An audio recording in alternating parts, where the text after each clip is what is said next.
And this is all right. Is it live? This is provided by freeconferencecall.com. Please enter your access code followed by the pound or hash sign. You entered 27867. If this is correct, press 1. You are the only participant in the conference. We're live. So we're live. Okay. So Richard, why don't you start to take us through what we're expecting, and I'll just fill in. okay. Music.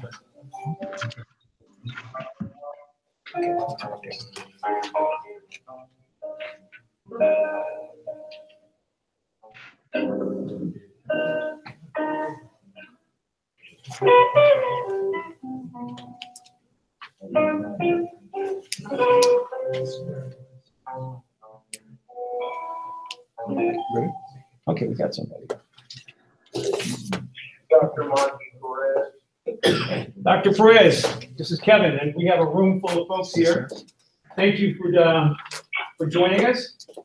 We are starting the program. We're actually live on YouTube Live, and we're going to start the program. We're going to have you, again, give us some opening remarks, and if you can, give us your vision for success of this program.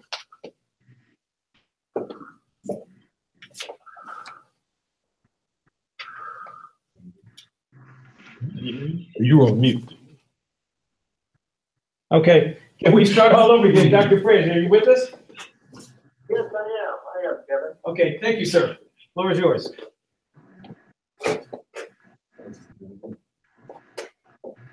You're all here? Yeah, we're all here, Dr. Perez.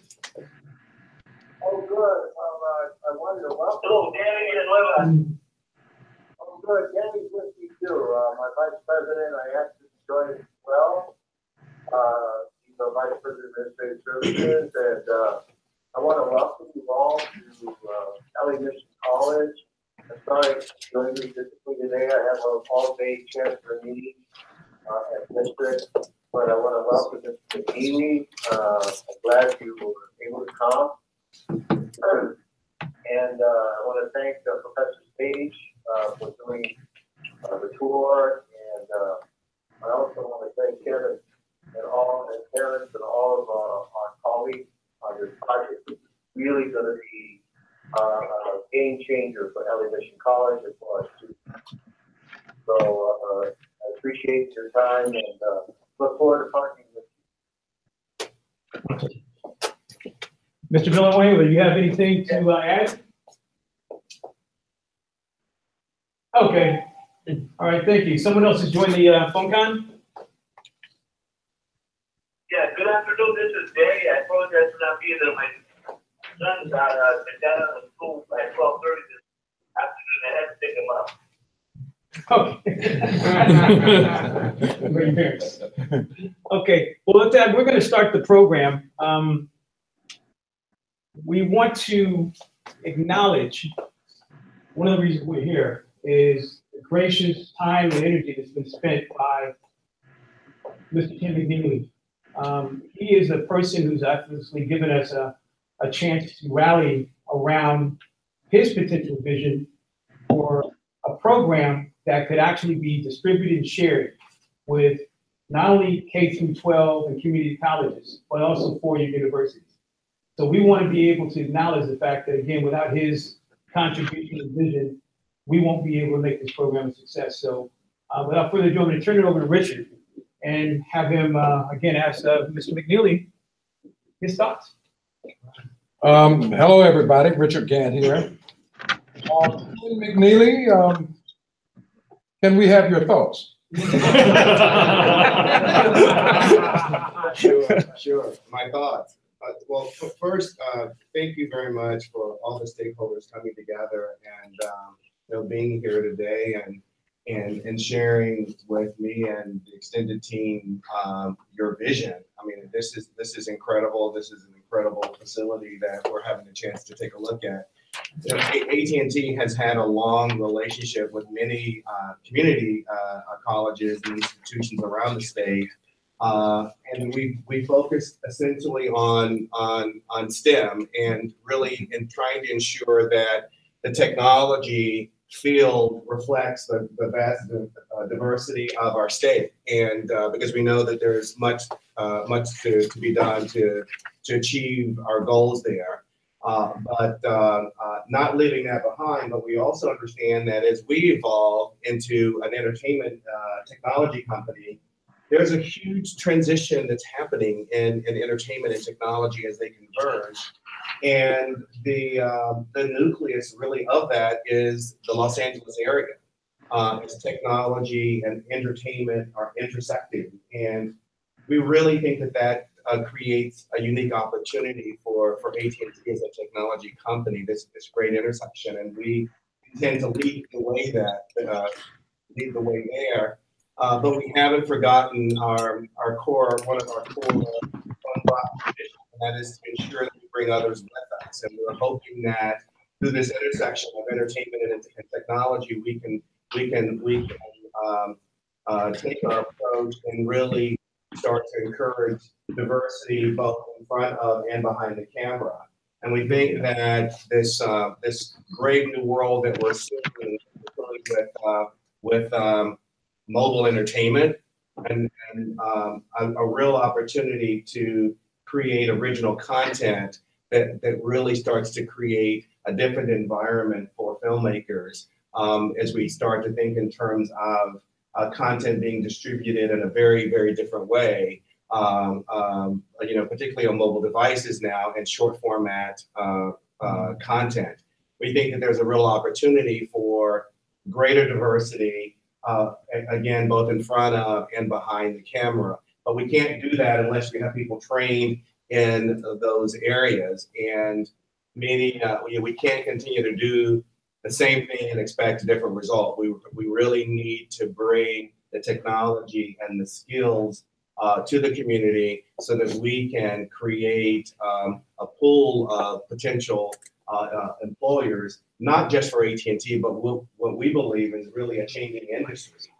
And we think that collaborative efforts like this are really on the front end of that as we start to shake up Hollywood and really start to create a much more inclusive environment. Well, thank you, Mr. McNeely. I understand that you are the president of AT&T California. And since California is leading the rest of the world and certainly the nation in development of content, this kind of college, this kind of feeding ground, what are your thoughts about that? Well, I think it's great. I mean, I think that this is where it happens, and if it's going to happen, it makes sense that it's going to happen in LA County. We're seeing a great deal of technology investment coming down to the Los Angeles area. In fact, I was on some commissions a few years ago where the technology industry here struggled with how do we kind of replicate Silicon Valley, and my advice and the advice of many other technology leaders was, you don't replicate Silicon Valley. I mean, do what you do best, and what you do best is entertainment. And what we're seeing is, as I said, this intersection now of entertainment and technology. What better place for that to really be born than in the Los Angeles area? In that, new filmmakers, new directors, producers, looking for new types of products, have now found out that AT&T is going to be a content provider. What does that portend for them? Well, I think that we are really at the precipice of a real change in how we think of content distribution. When you think about the scale necessary to distribute content for either a major motion picture or just a television show, you think in terms of what the vast amount of money that it really takes to pull something like that off. And as a result of that, you have major studios making decisions about who's in and who's not in, and what can sell and what can't sell. But if you think about the way content will be distributed in the future, we're already starting to see through the likes of YouTube and others, and original content going over the internet, much smaller communities of interest. And I think with the data that's available around these kinds of the devices, the fact that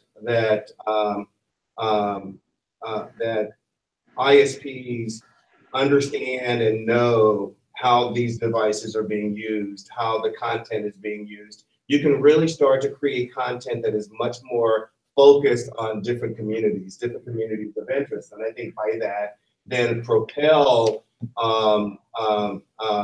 content providers and content makers in a direction that really starts to reduce the risk. And that's what I think that's where the industry is headed.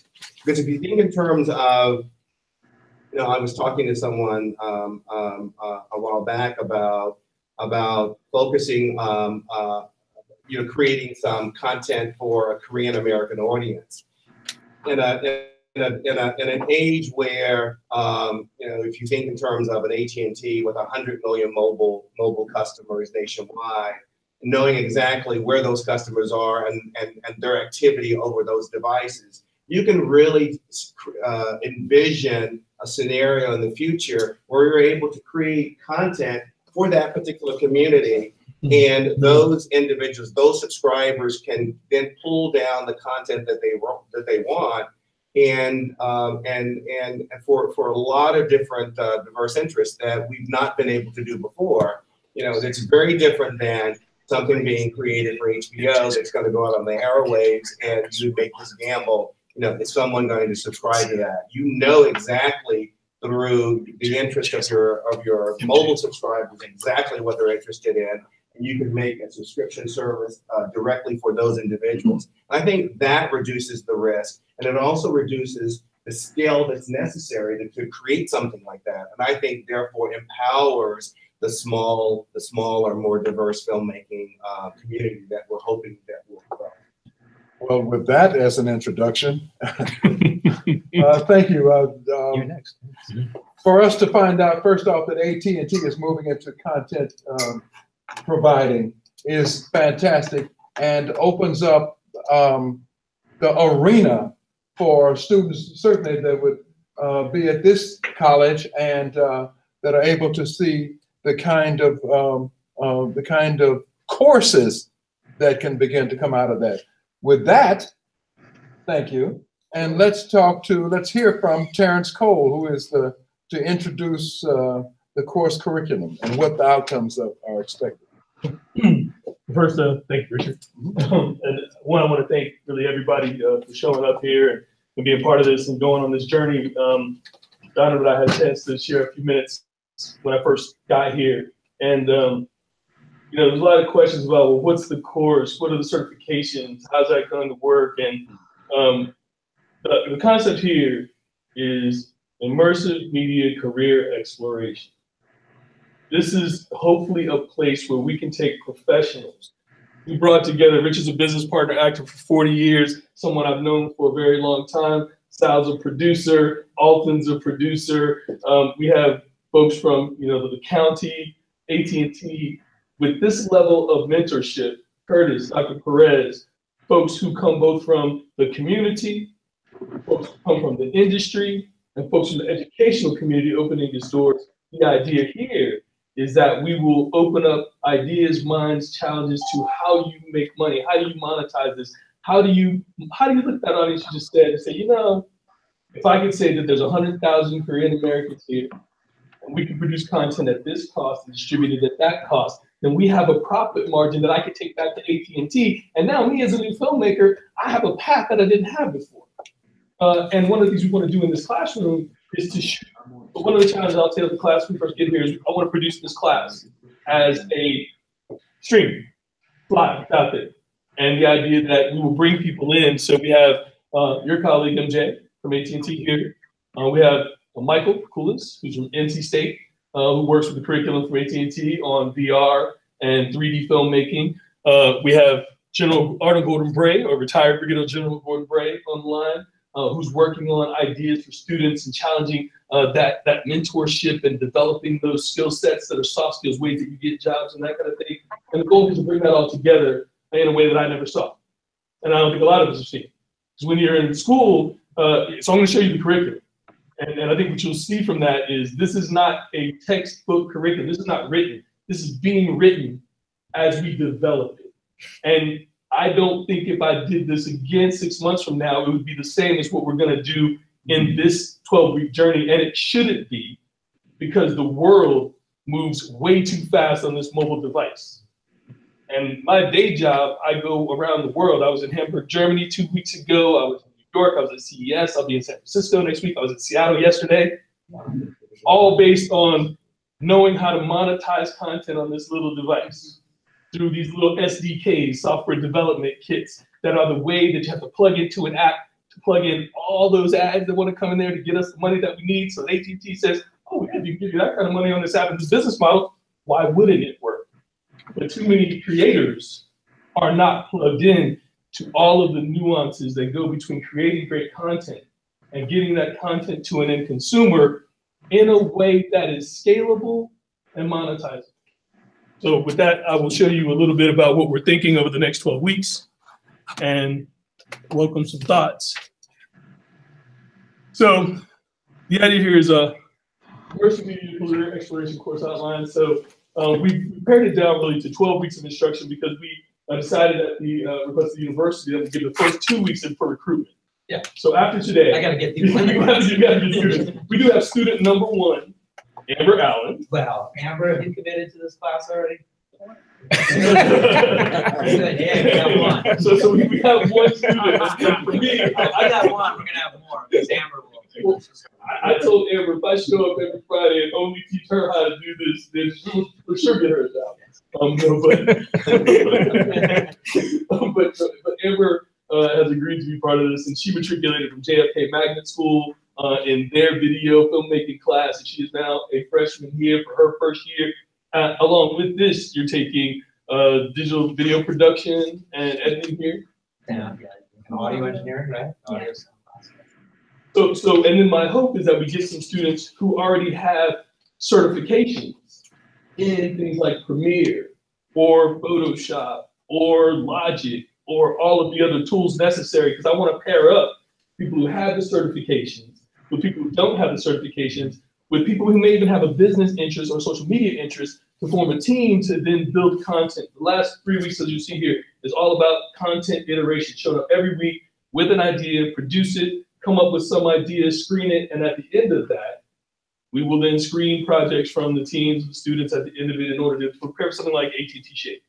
And just a little side note too, if I may, that's Terence, is that you brought up the certificate. So we're an Adobe certified training site too. So we do Adobe certifications here. We're kicking those back up this semester. So we do all the Creative Cloud. So we're doing Photoshop. Well, we can.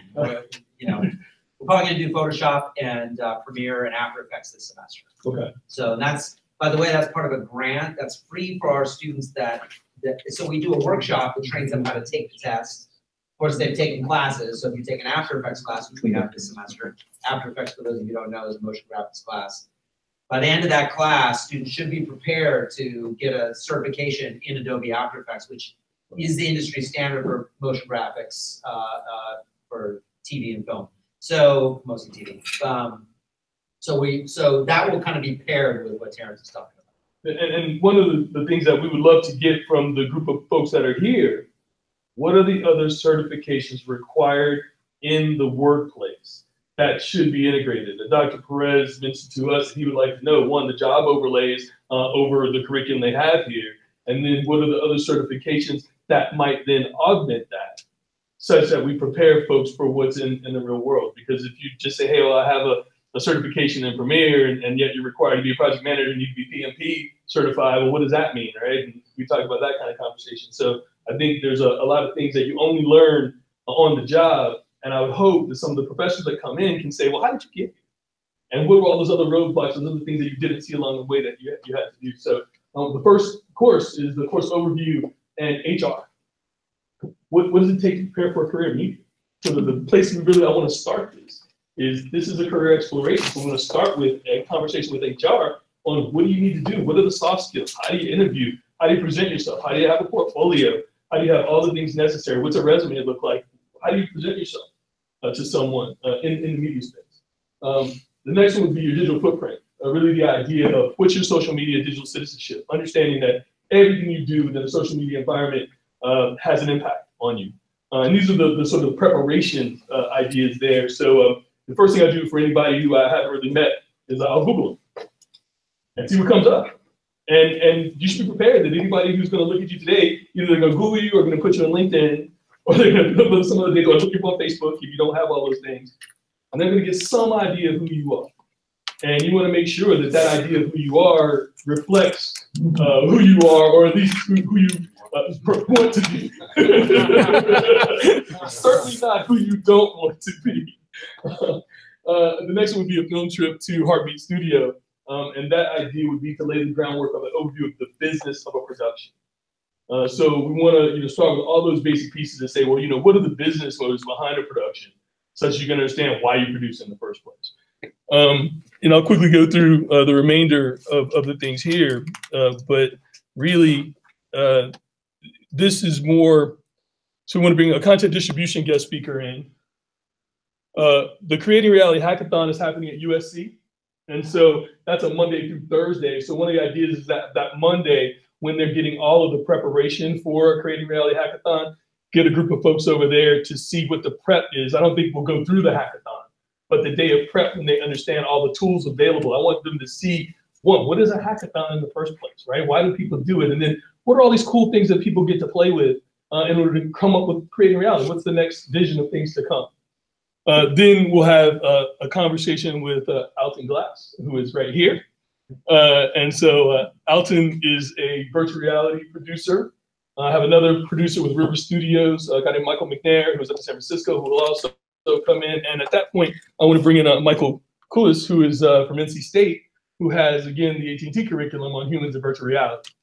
So that week would really be about, if you see the hackathon, then that Friday, getting all the VR from professionals in the industry. Then content marketing. Campus is closed for spring break for 2 weeks, so there's be 2 Fridays that we're off. We'll come back. We'll pick up on content distribution. I think I did content marketing twice. I believe that's social media marketing. We want to go over to the AT&T facility, if we might, in El Segundo, but then to get the piece of content on 360 filmmaking. So that would be an idea of them seeing an idea of that in reality. And then see a live production. We haven't decided where we could go see somebody shoot a live production, but that would be the idea. And then again, the 2 weeks of content production labs. So showing up and then applying what you've done. And then the final week of project presentations, awards, that kind of thing. But the idea of this project, the challenge would be come up with a concept, but not just a concept. How are you going to market it? How are you going to distribute it? Who is your target audience? What would be your value proposition? How would you make money at this? And then ultimately, how would you pitch this to somebody in order to get it actually out into the world? So that's our goal. It's a lot to do in 12 weeks, but I think with the help of a lot of professionals and a lot of opportunities, and I welcome any other opportunities that any of you see. This is not in stone. And I will offer it up to the students. Do you want to talk about content marketing again, or do you want to go back to some other concepts? Because again, this is real time. And so at any point in time, feel free, and I would offer you all the opportunity to be part of this as we do it, because it's got to be alive. It's got to reflect reality today. If something happens tomorrow and there's a new avenue for distribution, we should talk about it. If there's new elements about rights and how things are made and what are the rules of how you make content and how you monetize that, we should talk about it. So those are all things that are open for discussion. And so thank you very much for the opportunity, and happy to answer any questions. We're going to do Q&A at the end. Oh, okay, well, Q&A at the end. Okay, well, we can move on then, because I had some questions too. I know. How do I sign up there? Next, we should hear from Mike Koalis. Am I saying the name correctly? Mike, and let me get you unmuted. Mike, can you hear us? Yeah, I can hear you. Can you hear me? We hear you, Mike. And We're going to talk a little bit about experiential learning. Mike? Please Yes. go ahead. Yes. I'm actually going to kill my video just because the connection's not great over here. Okay. Okay.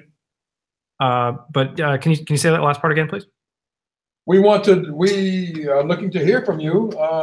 We understand you're going to speak to us a little bit about experiential learning at the AT&T Development Lab.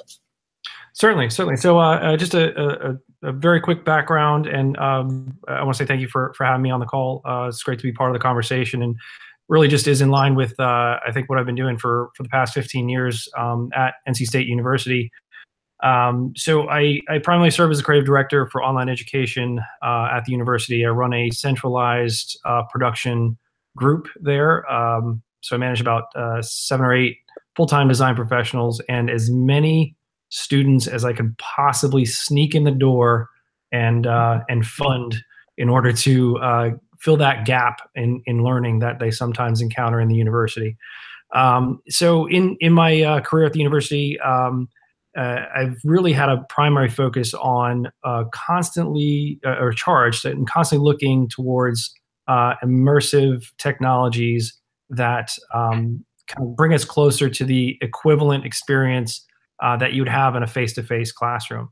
And along the way, I've found some really great technologies, and I've been in a position where I can just kind of be always on that cutting edge, looking for the most effective means of engaging our student population. So experiential learning takes on many flavors. I've been fortunate enough to work side by side with a team of instructional designers, which is a huge and critical aspect of the whole puzzle. I get to do what I call the fun stuff, the super geeky tech stuff, and learn how to get in there and break stuff apart and put it back together and make people kind of have that great reaction. So when the whole VR thing kind of resurfaced, so to speak, I went all in from the educational front. And so we just see, in some cases, we see these immersive technologies as just another tool in the toolbox to engage our end user audience, engage our students. And now what's happened through these community outreach aspects, like what AT&T is providing, it just gives us a much stronger platform and a much broader audience to share what we've learned about how to develop and how to integrate immersive learning strategies for the next generation. And as much as we can do to equip and empower our youth in all populations and all demographics, give them the tools to be the next content producers for educational content. I mean, that's going to be my thing. I mean, entertainment is great, don't get me wrong, but the educational media we think holds a tremendous value to a much wider audience when it's all said and done. And we've seen 360 video and virtual reality experiences as such an amazing tool to facilitate this. Mike, what exactly do you do for AT&T? So for AT&T, last year, sometime early last year, I worked with my colleague in North Carolina. His name is Jason Gerald. He's the author of the VR book. He runs a very successful immersive media company called Next Gen Interactions. Jason Gerald connected with Ernie Flowers at AT&T. I worked directly with Jason to develop core curriculum for this workshop series. That has evolved over the course of a year, and now we are successfully on to year 2 of that curriculum, where it has shifted to a more targeted approach at 360 VR filmmaking, an introductory guide, and a step-by-step demonstration. That curriculum is continuing to evolve, but I'm really excited about how that's progressing, because it just really speaks to the things that I've become very passionate about. And have also launched some commercial ventures in the interest of pushing into cinematic 360 video. So with AT&T, I've been working with them for the past year and a couple months, and we've hit over 5,300 visitors or participants in our workshops, which we're pretty excited about. Of course, we're pushing for a whole lot more. But the fact that we're getting into communities and we're reaching out to all populations and basically providing free access to some of the most advanced technologies and processes and workflows that exist today, I think is just a real and I went all in because I think it was very much in line with what I've done for most of my career. Mike, what do you see as the perfect kind of a module to bring to this kind of a program? Yes, absolutely, because we've worked really hard on condensing it down to a digestible manner that we believe can be delivered in short order. And what I've done, over the past many years, as I mentioned, I employ several graduate and undergraduate students in the university. We've learned how to work with students and put students to work and give them just enough of those tools and inspiration to get moving without giving them all the answers. So it's really facilitating that maker space, that hacker space, that mixed multidisciplinary environment that is so key to immersive technologies and learning. That hacker space, interesting. Mike, can you hold on, and we have some questions, I think, coming from our audience here. Can you hold on 15, 20 minutes? Of course. Can we bring forward Curtis Stage and to talk a little bit about the needs here at this time? Okay, so for those of you guys who weren't on the tour, I talked a little bit on the tour, and again, I'm Curtis Stage. I'm the full-time media arts, cinema photography professor here at Los Angeles Mission College. So for those of you guys who are online, nice to meet you virtually. I gave a tour of the facility. This is a brand new space. It's really exciting to have a space like this that opens up opportunities for students who have been primarily underprivileged. Coming in the northeast part of San Fernando Valley has not ever experienced a facility like this or programs at this level. And so we're really excited to be able to offer the programs that we do, get students out there. Like Ken said, I mean, Los Angeles is the center of the entertainment world, and there's no reason why our students now are not going to be able to get out there and compete. And so our goal is to give them all the tools possible to do that, whether not just the facility, which is amazing, but from high-level instruction, and then projects like this, connecting the business world, and is really the way that we're going to get students out there. We can only do so much in the classroom until we immerse students, not to take away the immersive part, but if we can immerse people into the business aspects and to the things that they don't get a chance to see in a classroom environment, we're excited about having those kind of collaborations. So I've been working on this kind of project for a long time, trying to. Kevin and I have been talking about stuff like this for at least a year and a half now, maybe two.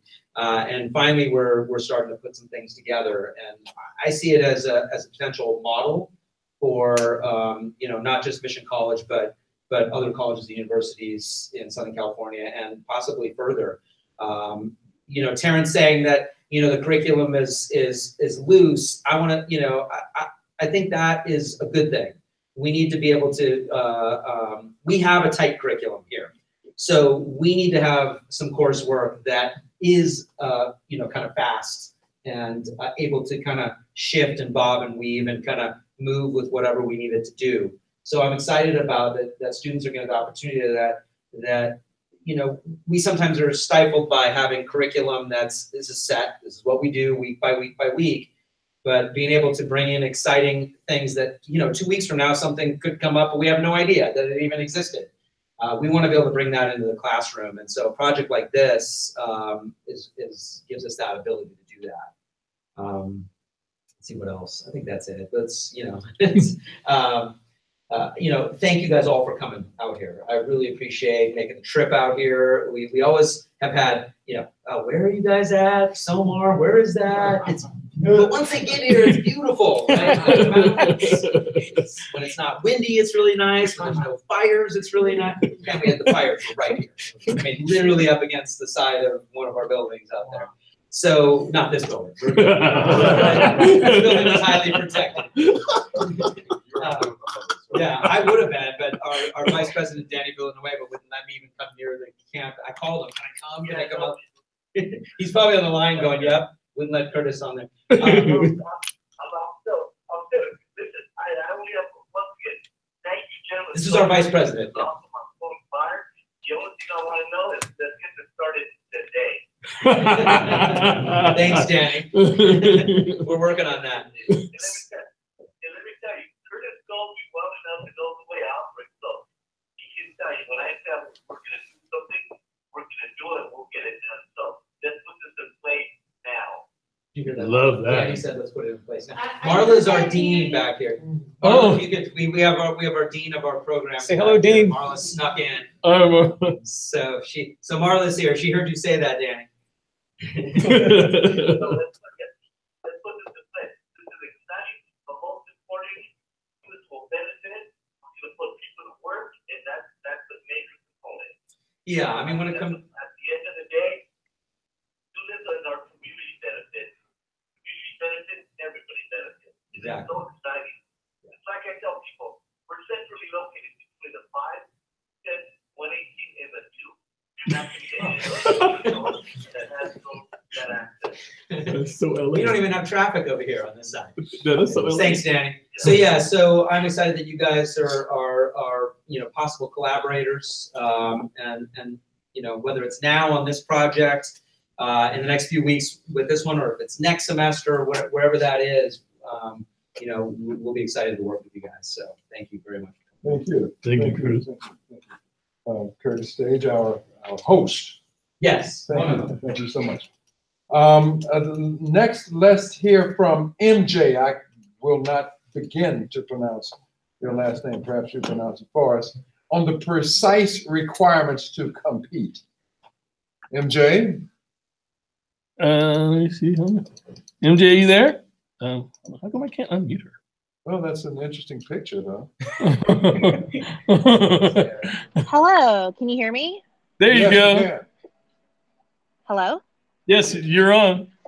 Hi. Hope everyone's doing well. So I'm MJ. I'm a recruiter with AT&T. And just touching a little bit about, what essentially corporations or different companies are looking for when it comes to this, tech innovation type of space, whether it's content and entertainment or anything from, we talked about the hackathon. AT&T just sponsored a hackathon as well last weekend for most of our data analytics and computer science types of students at USC. So precise requirements to compete, essentially, I recruit a lot of engineers in the software engineering roles, as well as our MBA students in our general management leadership development programs. And what we look for a lot is going to be what we're, considering and calling applied skill.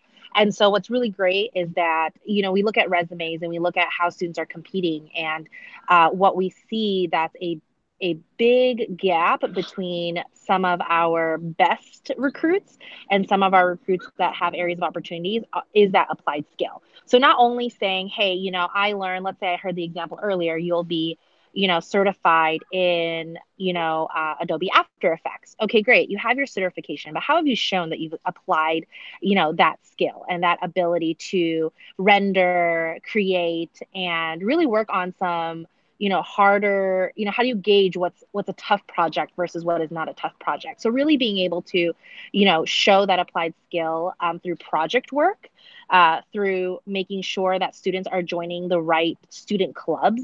I think this is where, faculty at the schools can really provide a lot of insight to students. So what I look at is, for example, we look at leadership, right? Are you just a member of a club, or are you on campus, or are you in a specific leadership type of position? Are you the VP? Are you the treasurer? Are you even, the historian?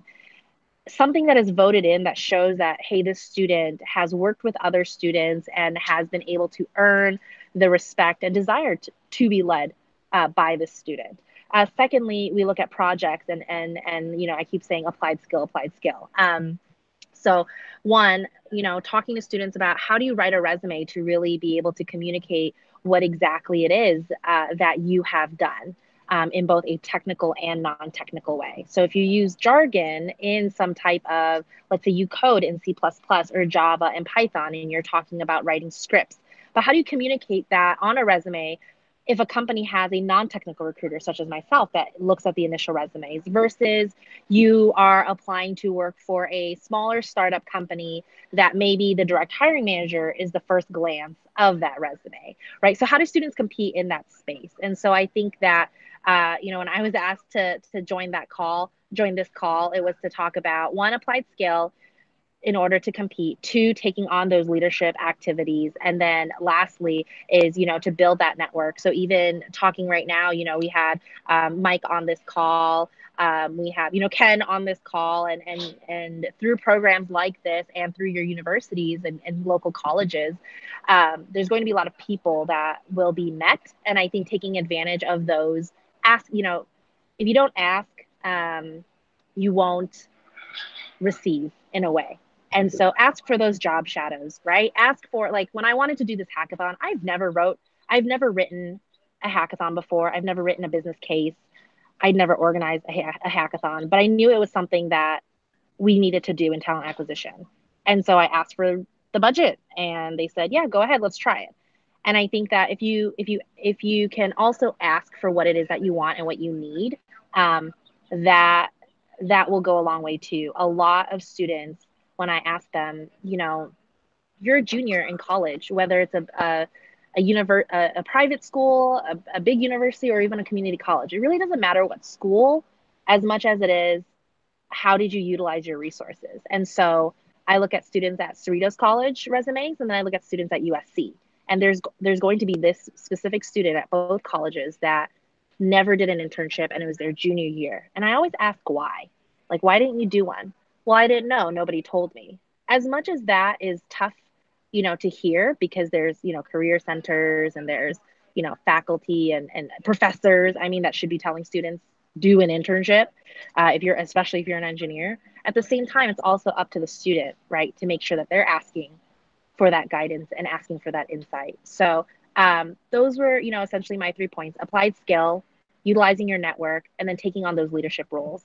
Hopefully that is what you guys wanted to hear for my portion, but if there's anything else, I'm open to talking about that too. Thank you, MJ. Can you pronounce your last name for us? Yes, it's Mungsavan. Much easier than it looks. Mungsavan. Yep. Beautiful name. Thank you so much. Thank you. Can you hold on for questions afterwards, please? Yes, I can. Thank you. We'd like to bring Ted Milner forward. Ted puts people to work. Ted? Yes. Can you talk to us a little bit about our program? What kinds of things you would like to see in this short of a course? I agree with MJ that students should be doing internships. Mm-hmm. And there's a lot of variety of different reasons why they don't. But at the end of the day, they're competing with a lot of students that have. My wife and I own an entertainment employment agency, and she's a former assistant to the chairman of NBC and Paramount Pictures. So we have placed thousands in the industry as assistants, and many that are now executives. The executive vice president of program at NBC, we placed a little over 15 years ago. That's controlling the content, what's on NBC. So it's really about creating opportunity. Each generation, there's a change. And so for my generation, those of you that are close to my age, your young generation is totally different than ours. We call the Untitled generation. So a big part of my responsibility now is to educate you on the reality of what's happening without crushing your spirits. Because people aren't really that interested in what you want. They're only interested in you meeting their needs. So how do we go in and meet their needs? And then really what you want to gain is favor. How do I gain favor? You gain favor through serving. So I teach a lot of people on how to serve and what executives are looking for to listen, to learn, and then your behavior, and then how do I apply those things? I think the pathway for success is always going to be there for those people that want to get their hands dirty and get in the mix. When we talk about diversity, I don't think we're going to see any significant change in diversity until we change the executives that are greenlighting the shows. We can build the productions as much as we want, but the executives who are greenlighting the shows are choosing the friends that they know, and they're continuing to employ them. So that ultimately has to change. But in order to do that, we have to be able to teach students how to be excellent and what do executives want, and meeting their needs and meeting their expectations. And many times they're unspoken expectations. So my wife wrote a book years ago on how to leverage a career within the industry. And she goes about teaching workshops, and we have a network with HBCUs. We had our first HBCU last year, internship program in LA. And of those 9 interns, 2 of them already have full-time jobs. So it's really about exposing the students to the reality of what the networks want and what they need. And then you making the adjustments, because the networks and the students are not going to make those adjustments. You're going to have to make them. And in order to make them, you kind of need to understand what they want and what they need. So a big part of my path is creating space for people like you, and not just people that are recently out of college, but a lot of people that have a passion to work in the industry, and then providing them the tools to be successful. Thank you, thank you, thank you. We'd like to bring next Amber Allen, profile of a student mentee. Sorry, first student. Come on up, Amber, so everybody can see you. Up here, yeah.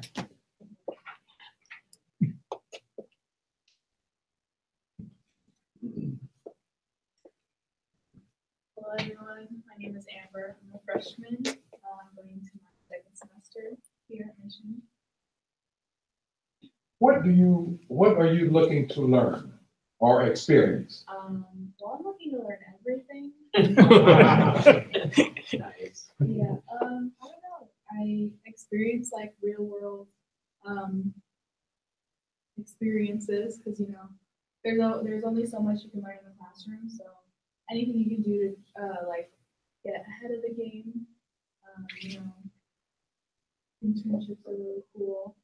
I was lucky enough to do an internship when I was a junior, and that was my internship at full screen. That was really insightful. I never really got to like understand how like a business works. So when I interned there, it was just like learning all the different departments and how they work. And after doing that, I realized like, this is something that I want to do. So now that I'm out of high school, I was lucky enough to go to Kennedy. They have an amazing film program there. And my advisor told me about here, and even just touring around here today is just like so amazing. I remember like we would have field trips to like Chapman University, Loyola Marymount, and I just had this feeling like this is where I need to be. But here today, I have that same feeling like this is where I am. Like I really got to take advantage of everything that's being offered to me, and I think it's really amazing. And we'll get you into Loyola Chapman if you need to. Yeah, I'm teaching at Loyola. We'll get you in. We'll get you in. You got to be here first. Yeah, of course. No, I'm super excited to be here. I'm super excited to learn everything I can and just get all these different things. It's really exciting. So the question becomes, you're here at a community college, Yeah. a fantastic community college, and all of the kinds of things that this community college has to offer. So the question becomes, where do you want to go? Because a lot of things have been suggested, and you can learn a lot of things. Listening to this gentleman, the whole studio executive path is very needed and necessary, but it's possible. Yeah. There's not the quick out, but there's the whole technician notion. There is the notion of directing and or producing. Where do you see yourself fitting in? That's actually something I struggle with myself. Mm-hmm. I know I have an idea. I want to go into the entertainment industry, but as I'm like taking classes, I'm learning that there's so many different opportunities out there. A lot of things that I don't even know existed. So that's why I've been really excited to come to school and like learn all of these different opportunities I may have, and like all of the different pathways that I can go towards to be successful, because there's a lot of different things you can do in this industry to be successful. That's been really exciting. Thank you. Anybody else have questions for her? We don't want her to be a guinea pig, but I actually want to make a statement. one of the things that underpins our program is mentorship. And we're trying to teach these young people that mentorship goes both ways. And Amber is a perfect example of a mentee that has now become a mentor. She now works back with the high schools, and she's an assistant to her instructor, and no one asked her to do that. She basically said, hey, I want to come in and help them. I want to basically make sure that they have a understanding of what's required for them to be able to get through this course and possibly get to where I am. So again, this is the spirit of what we really hope for in all of the students that we impact, is they have to serve, they have to give back. Many of them say, well, you know, what can we do? What can we give back ourselves?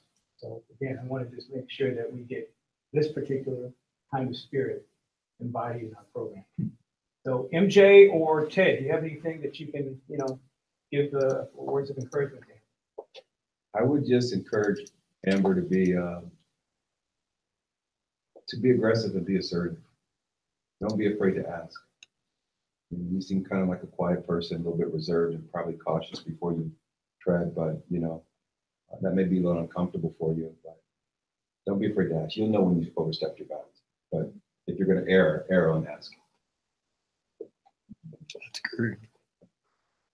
My suggestion as an actor,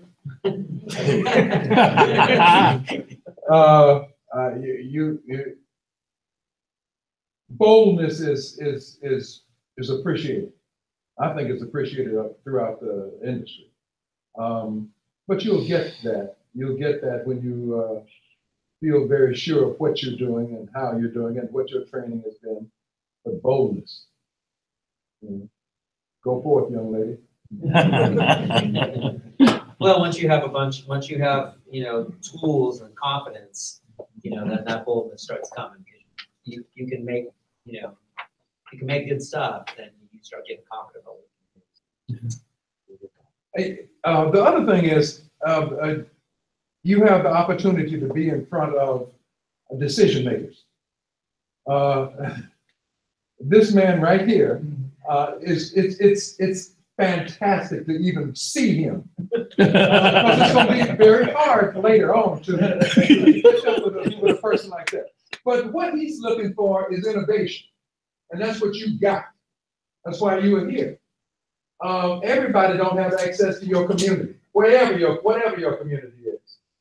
And they don't have access to the ability to display your community in the thousands of ways that you're going to find out on this campus. If I can say something about that, I mean, I think you make a very good point about don't underestimate the impact that you can have on an industry that is seeing quite a bit of transition right now. I think with, you know, one of the things that we're seeing with millennials now is you consume entertainment in a very different way, and the studios and the distributors are all trying to figure that out. Yeah. And you know, YouTube has really captured something in the sense that short format content has been is really changing the world, but it's been user created content. One of the reasons why AT&T is very interested in getting and you know, purchasing a major studio is that we believe that there's a future for short format content that's studio created. Yeah. That there can be a 15-minute or a 10-minute drama series that can be filmed and created in 2 weeks. And you think about in terms of blowing up the studio model, that's something that's very different. And when we talk about the ability to be able to greenlight or to be able to create something when it goes directly to online, it's very different than creating something that's going to go into a movie theater. And I think that that really starts to open up a very different cost analysis, the scale that's being created. And I think that is something that millennials can really inform the industry on. And that's and the unique way of consuming content. And I think that's the future. So my dear, you're the future. And the president. And the president. Thank you. Anyone else? Yeah, good question. At the school that you went to, did you, you mentioned that there was multimedia classes that you took? Yeah, well, so I went to John F. Kennedy High School, and we had a architecture, design, and filmmaking magnet. So in your ninth grade year, you're in this, I think it's called art history class, where you kind of go through a project for each different one. And then at the end of the year, you choose what strand you want to go into. So I chose filmmaking, obviously. And for the next 3 years, whatever strand you choose, you're in the class for that. And Was it CTE coursework, career technical education? It falls under that, yeah. Okay. And so the course that you guys are doing, that the kids that get high school credits would then qualify, would be pre-qualified? If their high school students take this, the class that we're doing, I mean, because we're doing a not for credit class here. Right. But yeah, so right now it's going to be students that have gone through because we're a career technical education program. Okay. So our students have, and we have, Marlo, how many CE programs, career education programs do we have on here? The computer science, business. About 18. 18, and so multimedia is one of them. You guys are currently running one at the facility that I work at, Canfield Patrick. Oh, okay. Culinary program. Culinary, yeah. Yeah, that's a big one. So I was thinking that this would be something great to introduce at the facility as well. To offer Oh, yeah. A multimedia class, there's a big theater and Yeah. a lot of room to prep the high school. So they were in our pathway. Kennedy was a pathway to Mission College. Not all the students have to come to Mission College, they go wherever, but we articulated courses at Kennedy High School to then come to Mission College. But they could also go to Northridge or to USC or UCLA with those classes too, if they wanted to transfer. But so if they came here, then, and Amber's one of the, we've got a bunch of students that have come from Kennedy, and Amber's our representative today, come through that program. Now she's here. And my last point, there's a huge, greater, wider world out there. All of that content is possible. All of those connections are possible. Yes.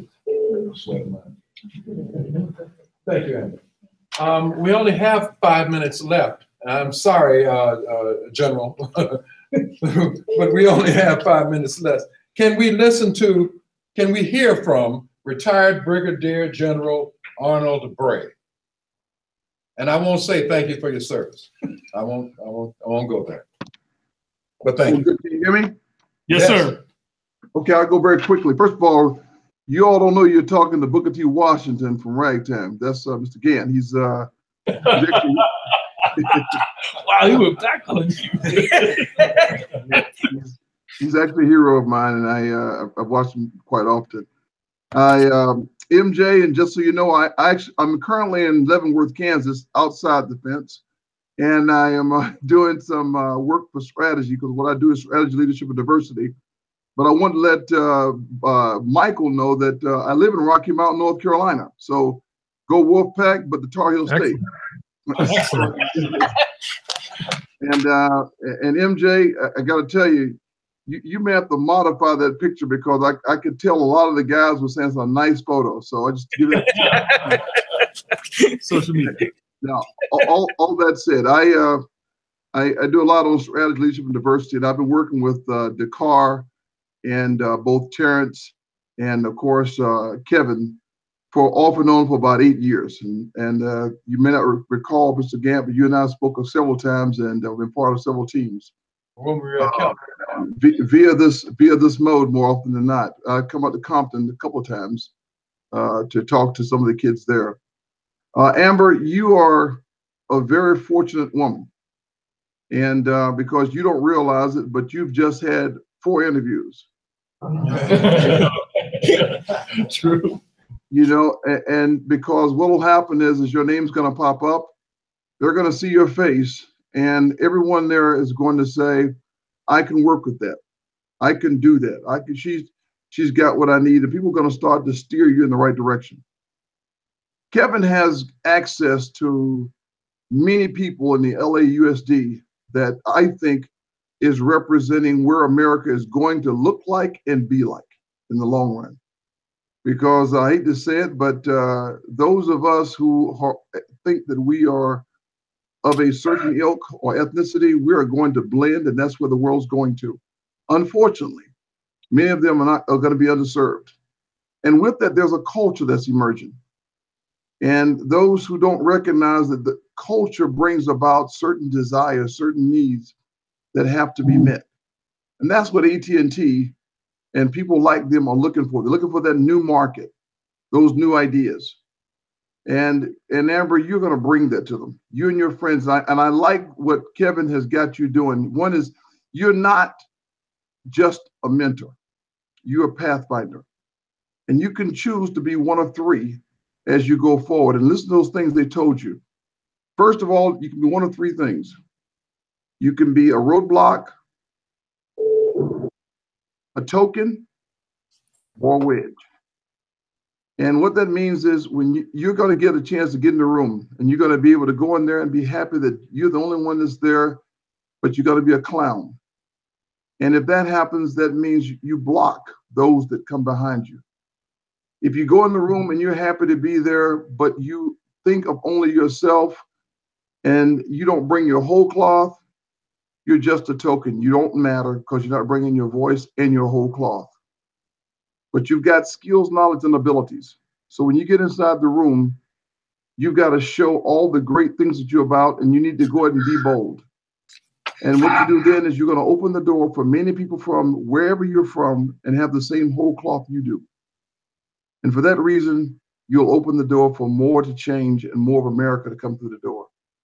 With that said, I'm glad to be here. I'm glad to support in any way that I might possibly do as both a voice and a share of the vision. And I thank you all for allowing me to be here for a few moments. Thank you. Thank you. Okay, well, folks, that concludes our program. We're actually now 1 minute over our live broadcast, but I just wanted to make a couple announcements and some recognitions, acknowledgements rather, for people who did get a chance to speak. I want to acknowledge Dan Watanabe. Wave Dan. Greg Johnson from the LA County Arts Commission. Great program, Kevin. Thank you so much. Tony Spires, a good friend from Oakland and an activist. Deirdre, USD, she's a counselor working with students in Boyle Heights. And I think there's other people that I will talk to later, but is there anybody still on the conference call? I am. Oh, you're on the, okay. Still there. We are now going to conclude the program, and for everybody that has the interest or the ability to get to Heartbeat Studios, we're going to do a quick run through Heartbeat Studios, about 9 miles away from here, and we can caravan, or I can give you the address. You can GPS it and meet us over there. Okay. All right.